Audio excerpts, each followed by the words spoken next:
BNSS में एक समस्या कई बार बच्चों को देखनी पड़ती है, वो है हमारी सेक्शन 24 और 25।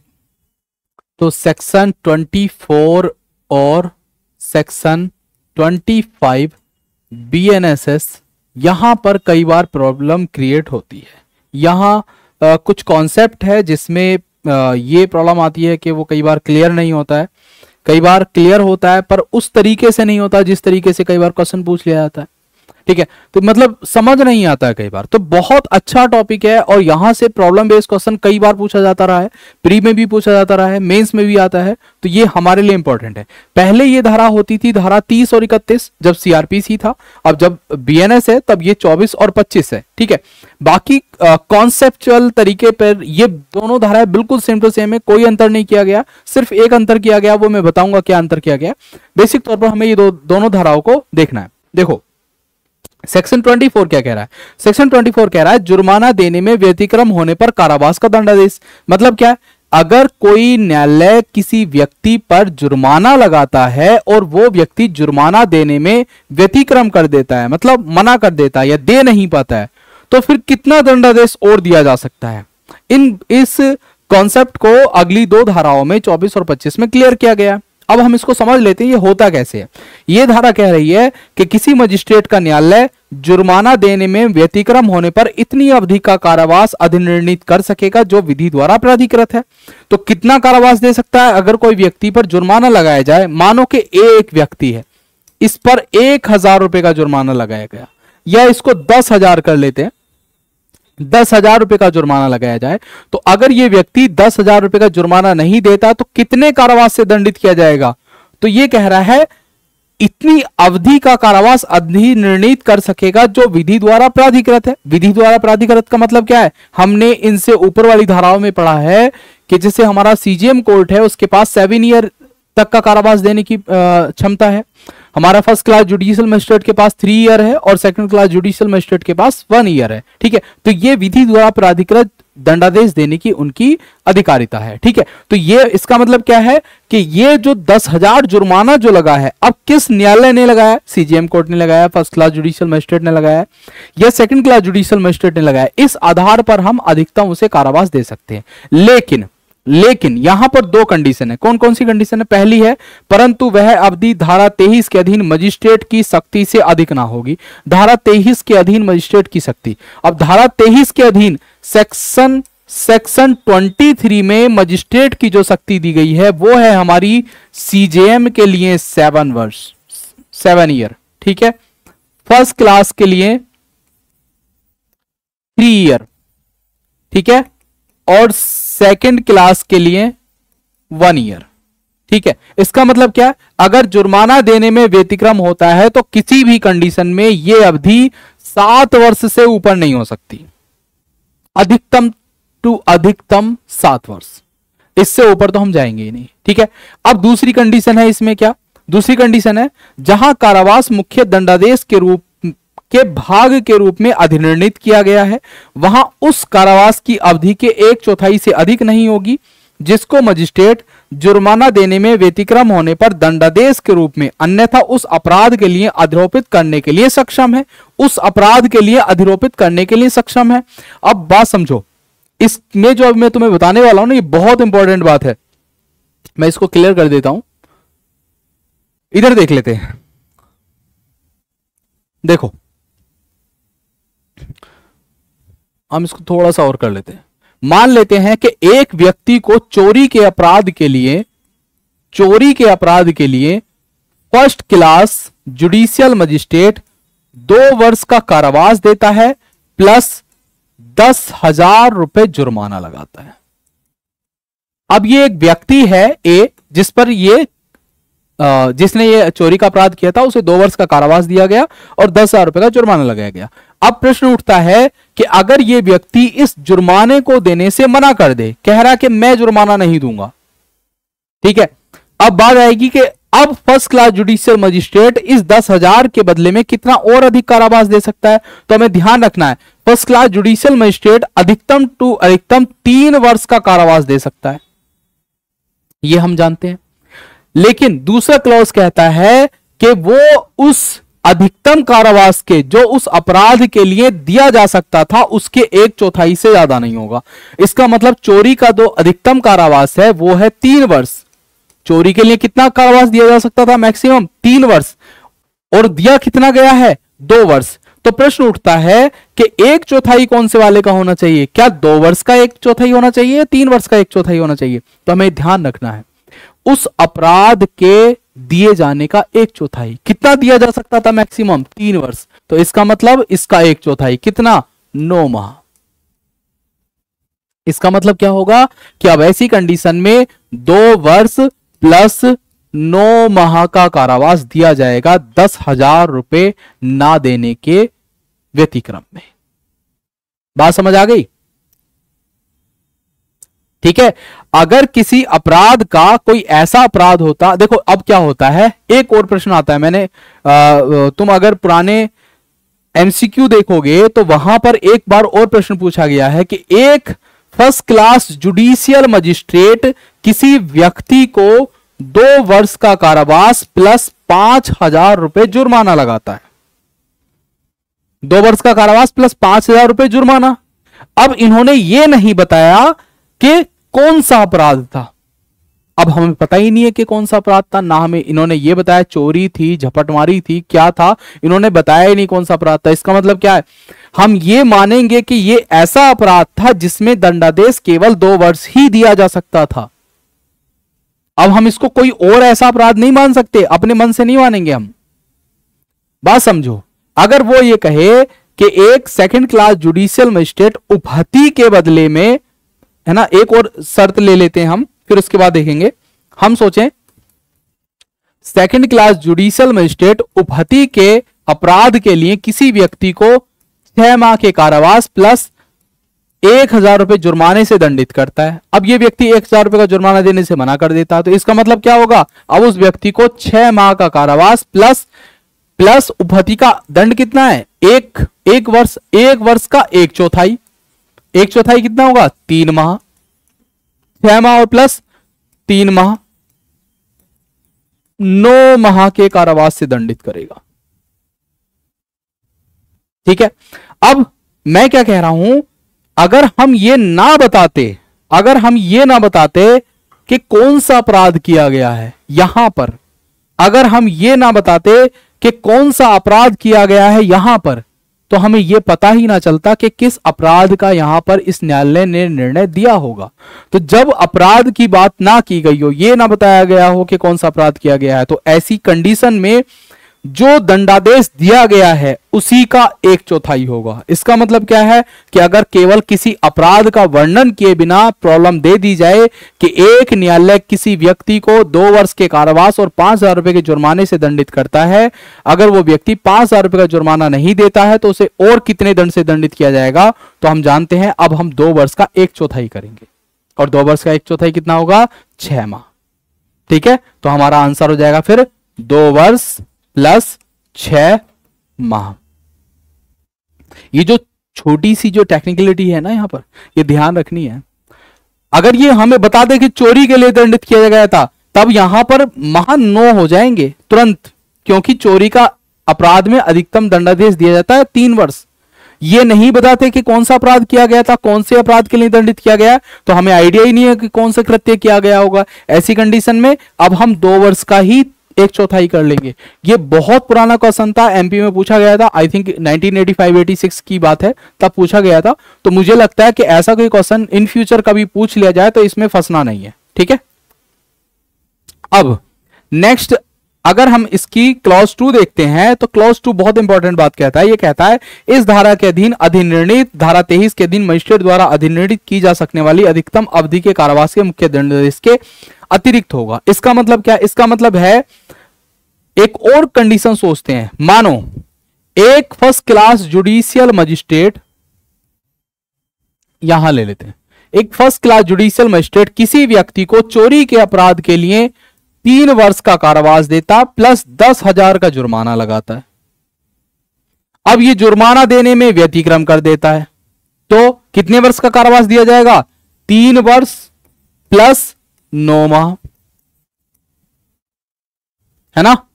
अब प्रॉब्लम क्या आती है? प्रॉब्लम आती है ये कि first class judicial magistrate maximum to maximum किसी व्यक्ति को 3 वर्ष का कारावास दे सकता है, और ये हो गया है 3 वर्ष 9 माह। तो क्या ये जुडिक्शन के बाहर हो गया? क्या इसकी अधिकारिता थी? ये तो 3 वर्ष से ज्यादा हो गया ना। फर्स्ट क्लास जुडिशियल मजिस्ट्रेट के पास तो ये राइट है ही नहीं। लेकिन नहीं, सेक्शन 24 क्लॉज 2 कहता है कि इस दंड को, इस कारावास को हम अतिरिक्त में काउंट करेंगे। हम मुख्य दंडादेश में काउंट नहीं कर रहे, अतिरिक्त में काउंट करेंगे, इसलिए ये दंडादेश वैलिड होगा। बात क्लियर? अगर कोई क्वेश्चन हो या कोई फिर से कुछ समझना हो तो तुम मैसेज करके कमेंट करके पूछ सकते हो, ठीक है। इसके बाद देखो नेक्स्ट देखो, नेक्स्ट पेज ले लेते हैं हम, जिससे कि समझने में आसानी रहे। नेक्स्ट सेक्शन है हमारा सेक्शन 25। एक ही विचारण में कई अपराधों के लिए दोषित होने के मामलों में दंडादेश। यदि एक ही विचारण में कई अपराध हों, हम जानते हैं बीएनएसएस में हम पढ़ेंगे कि एक ही वर्ष में किए गए 3 अपराधों का एक साथ विचारण हो सकता है, एक ही समविवार में किए गए कई अपराधों का एक साथ विचारण हो सकता है। तो इस तरीके के कॉन्सेप्ट हम आगे पढ़ेंगे जब हम ट्रायल से पहले, ठीक है। अब हम समझ लेते हैं कि यदि एक ही विचारण में, मतलब विचारण तो एक है लेकिन यहां पर अपराध कई है, तब क्या होगा?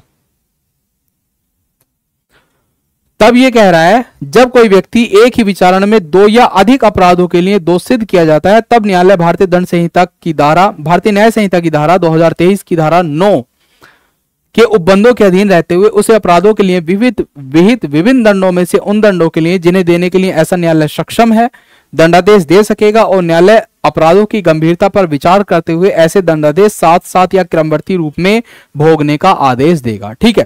देखो सेक्शन 9 बीएनएस क्या कहता है, ये जब हम बीएनएस पढ़ेंगे तब बताएंगे। वहां पर एक प्रॉब्लम आती है कि अगर एक ही डंडा एक व्यक्ति को 4 बार मारा गया सर पे, तो क्या वो 4 बार उपहति है या एक ही बार घोर उपहति है या हत्या का प्रयास है? ये अलग अलग बात है, सेक्शन 9 इस बारे में बात करता है। तो हम जब बीएनएस पढ़ेंगे तब इस बारे में बात करेंगे, ठीक है। अभी हम क्या समझते हैं, अभी ये समझो कि एक ही विचारण में एक व्यक्ति के विरुद्ध 2 या 2 से अधिक अपराधों का एक साथ विचारण हो रहा था। अब जब एक साथ विचारण हो रहा था तब न्यायालय ने एक साथ ही उसको सारे अपराधों के लिए पनिशमेंट दे दी। अब कैसे पनिशमेंट दी है और क्या होगा इसमें बात कर रहा है हमारा क्लॉज 2। क्लॉज 2 कह रहा है दंडादेशों के क्रमवर्ती होने की दशा में केवल इस कारण से कि कई अपराधों के लिए संकलित दंड उस दंड से अधिक है जो वह न्यायालय एक अपराध के लिए दोष सिद्धि पर देने के लिए सक्षम है, न्यायालयों के लिए आवश्यक नहीं होगा कि अपराधी को उच्चतम न्यायालय के समक्ष विचारण के लिए भेजे। मतलब समझो, ये ऐसे समझो जैसे एक सेशन कोर्ट किसी, या हम इसको और थोड़ा सरल करते हैं, हम इसको सीजेएम कोर्ट मान लेते हैं। सीजेएम कोर्ट किसी घोर उपहति, 2 लोगों को घोर उपहति है या 3 को है, 2 या 3 मान लेते हैं, 3 लोगों को घोर उपहति के अपराध का विचारण एक साथ कर रहा है, ठीक है। इसका मतलब क्या हो गया, अगर वो एक व्यक्ति ने ए ने 3 व्यक्तियों का सर फोड़ा है, 3 व्यक्तियों को घोर उपहति की है, ठीक है, और एक साथ विचारण हो रहा है, तो कितने वर्ष का कारावास दिया जा सकता है? तो घोर उपहति का कारावास है 7 वर्ष। इसका मतलब क्या होगा, वो 7 + 7 + 7 21 वर्ष का कारावास दे सकता है ना। तो क्या 21 वर्ष का कारावास देने की क्षमता सीजेएम कोर्ट के पास है? हम जानते नहीं है। तो क्या इस मामले को सेशन कोर्ट के पास ट्रांसफर कर देना चाहिए? नहीं करना है। क्यों नहीं करना है? क्योंकि क्लॉज 2 मना कर रहा है। क्लॉज 2 कह रहा है कि अगर ऐसा होता भी है तो हम ये नहीं करेंगे कि उच्चतर मामले कोर्ट को भेजो। उच्चतर, यहां पर उच्चतम नहीं लिखा है, उच्चतर लिखा है। मतलब जो भी, अगर सेकंड क्लास जुडिशियल मजिस्ट्रेट है तो ऐसा नहीं कि वो फर्स्ट क्लास को भेज दे या सीजीएम को भेज दे, ठीक है, या सीजीएम हर बार सेशन कोर्ट को भेजे, ऐसा कुछ नहीं होगा, ठीक है। ये क्या कह रहा है, हम ये मानेंगे कि उसके पास ये दंडादेश देने की अधिकारिता थी, चाहे वो दंडादेश क्रमवर्ती हो चाहे वो एक साथ दिया जाए। क्रमवर्ती और एक साथ में अंतर होता है। क्रमवर्ती का मतलब ये है कि एक ही बार में कहा जाए तो मैं 21 वर्ष का कारावास दिया जाता है, ठीक है, बात समझो। अगर ये क्रमवर्ती है तो क्रमवर्ती का मतलब होगा पहले 7 वर्ष भोगा जाएगा, जब ये खत्म हो जाएगा तो फिर 7 वर्ष भोगा जाएगा, फिर ये खत्म हो जाएगा तो फिर 7 वर्ष भोगा जाएगा। और यदि एक साथ दे दिया जाए तो तीनों के तीनों जो कारावास की अवधि है वो 7 वर्ष में ही कंप्लीट हो जाएगी। ठीक है, अगर क्रमवर्ती हो तो वो अलग अलग करके भोगा जाएगा, और अगर एक साथ है तो 7 वर्ष में ही तीनों का कारावास कंप्लीट हो जाएगा। ठीक है, अब ये क्या कह रहा है, आगे कह रहा है परंतु किसी भी दशा में ऐसा व्यक्ति 20 वर्ष से अधिक अवधि के कारावास के लिए दंडादेश नहीं किया जाएगा। मतलब क्या था, मतलब यह है कि यहां पर जो 21 वर्ष हम कह रहे हैं, ये 21 वर्ष तो कभी होगा ही नहीं, ये मैक्सिमम 20 वर्ष हो सकता है। ये मैक्सिमम 20 वर्ष हो सकता है। एक व्यक्ति 4 लोगों को सर फोड़ देता है, 4 उपपत्ति कर देता है, एक साथ ट्रायल हो रहा है एक ही समव्यवहार का भाग होने की वजह से। ठीक है, साचों को 28 साल का कारावास दिया जाना चाहिए उसे, ये नहीं होगा 28 साल का, हद से हद होगा 20 वर्ष। ये हमें ध्यान रखना है। मैंने कहा था 1-2 बदलाव यहां पर किए गए हैं। तो पहला बदलाव तो यही है कि सीआरपीसी में ये अवधि 14 वर्ष थी और अब बीएनएसएस में ये अवधि 20 वर्ष हो गई है। तो पहला बदलाव ये है, पीटी के लिए इंपॉर्टेंट है, ध्यान रखना, क्योंकि उसे कंफ्यूज करने के लिए ऐसे क्वेश्चन पूछे जाने की पूरी संभावना रहेगी। ठीक है, क्लियर हो गया। तो 21 वर्ष नहीं दे सकते, 20 वर्ष देंगे। ठीक है, दूसरी कंडीशन देखो, संकलित दंड उस दंड की मात्रा के 2 गुने से अधिक नहीं होगा जिसे एक अपराध में देने के लिए वह न्यायालय सक्षम है। इसका मतलब क्या है, सीजीएम कोर्ट 4 अपराधों का भी विचारण करे तब भी वो 20 वर्ष नहीं दे सकता। क्यों नहीं दे सकता, क्योंकि वो अधिकतम टू अधिकतम 7 वर्ष का कारावास दे सकता है, और क्लॉज 2 कहता है कि अधिकतम 2 गुना। इसका मतलब वो अधिकतम कितना कारावास दे सकता है, 14 वर्ष। 20 वर्ष भी गलत है, अब कितना देगा, 14 वर्ष। ठीक है, तीसरी कंडीशन देखते हैं अब आगे। हाँ, 2 कंडीशन है, आगे देखो, किसी दोष सिद्धि व्यक्ति द्वारा अपील के प्रयोजन के लिए उन क्रमवर्ती दंडादेशों का योग जो इस धारा के अधीन उसके विरुद्ध दिए गए हैं एक दंडादेश समझा जाएगा। मतलब क्या है कि अगर किसी व्यक्ति को क्रमवर्ती आदेश दिया जाता है, क्रमवर्ती दंडादेश दिया जाता है, क्रमवर्ती ये था पहले 7 वर्ष खत्म होंगे, फिर 7 वर्ष खत्म होंगे, फिर 7 वर्ष खत्म होंगे, लेकिन यदि अपील का क्वेश्चन आता है तो हम इसे अपील में 7 वर्ष नहीं मानेंगे, बल्कि हम इसे क्या मानेंगे, 21 वर्ष मानेंगे। अब हम अपील वहां पर करेंगे जहां पर 21 वर्ष के कारावास की अपील की जाती है। अब हम 7 वर्ष नहीं मानेंगे इसको, अब हम मानेंगे 21 वर्ष। इसका मतलब क्या है कि अगर मैं इसको इस चोरी वाले कॉन्सेप्ट में ले लूं तो चोरी वाला कॉन्सेप्ट में फर्स्ट क्लास जुडिशियल मजिस्ट्रेट किसी व्यक्ति को एक चोरी के लिए 3 वर्ष का कारावास दे सकता है। मानो कि किसी व्यक्ति ने 3 चोरी की, 3 + 3 + 3 9 वर्ष का कारावास दे सकता है। ठीक है, पहली कंडीशन है 20 वर्ष से कम होना चाहिए, फुलफिल हो रही है। दूसरी कंडीशन है 2 गुने से ज्यादा नहीं होनी चाहिए, इसका मतलब वो 9 वर्ष का कारावास कभी नहीं दे सकता। वो कितना देगा, maximum to maximum, maximum to maximum देगा 6 वर्ष। 2 गुने से ज्यादा तो नहीं देगा ना, तो मैक्सिमम टू मैक्सिमम कितना देगा, 6 वर्ष। इसके बाद तीसरी कंडीशन क्या है कि अगर अपील का क्वेश्चन उठेगा तब हम इसको काउंट करेंगे 9 वर्ष में, और अब अपील वहां पर होगी फर्स्ट क्लास जुडिशियल मजिस्ट्रेट की जहां पर 9 वर्ष के दंडादेश की अपील का मामला सुना जा सकता हो, जैसे कि हमारा सेशन कोर्ट। बात समझ आ गई, बताओ, बात ध्यान रखना, ये जितना भी हो रहा है ना, ये अगर ये कॉन्सेप्ट क्लियर नहीं होगा तो तुम्हारे साथ प्रॉब्लम आएगी। ठीक है, एक और क्वेश्चन है यहां पर, वो क्वेश्चन है हमारा, पेज ऐड कर लेते हैं कि यदि किसी अपराध में दंडादेश ना हो, मतलब कारावास की कोई बात की ही नहीं गई है, केवल फाइन की बात की गई है, केवल जुर्माने की बात की गई है, तो कितना कारावास देंगे, क्या कौन से दंड का 1/4 होगा। तब हमें इसके लिए जाना पड़ेगा बीएनएस की धारा 8 के क्लॉज 5 में। अगर तुम बीएनएस की धारा 8 का क्लॉज 5 देखते हो तो वहां पर देखोगे कि वहां पर 2 माह, 4 माह या 6 माह तक का कारावास कब कब दिया जाता है उसके बारे में वहां बात की गई है। तो जहां पर केवल फाइन की बात हो और वो फाइन देने से मना कर दे, तब हम सीआरपीसी के सेक्शन 24 और 25 अप्लाई नहीं होंगे, तब बीएनएस का सेक्शन 8 क्लॉज 5 अप्लाई होगा। क्लियर? अगर कोई क्वेश्चन हो तो तुम मुझे कमेंट करके पूछ सकते हो, हम फिर इस टॉपिक पे फिर से बात करेंगे। ओके, ठीक है, थैंक यू।